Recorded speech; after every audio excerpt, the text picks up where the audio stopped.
Hi అండి, this is Kamala engineering works. మనం ఇప్పుడు లోపలికి వెళ్దామండి. లోపలి ఎంట్రన్స్లో మనకి వంగ చెట్టు, తర్వాత వచ్చేసి మనకి కొత్తపల్లి కొబ్బరి కొత్తపల్లి కొబ్బరి మ్యాంగో అండి.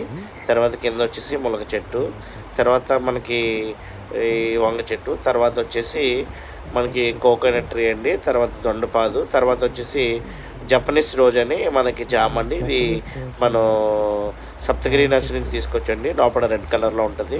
నెక్స్ట్ వచ్చేసి తాయి లెమన్ అండి, ఇది కూడా మన సప్తగిరి నర్సరీ నుంచి తీసుకొచ్చాం. తర్వాత వచ్చి వాటర్ యాపిల్ ప్లస్ తర్వాత మనకి పింక్ డ్రాగన్ ఫ్రూట్ అండి ఆ ట్రీ. తర్వాత వచ్చేసి మనకి ఇది వచ్చేసి పునాస్ మామిడి అండి, పునాస్ మామిడి ఇయర్లీ 2 times కాస్తుంది. తర్వాత papaya. This is please subscribe చేయండి.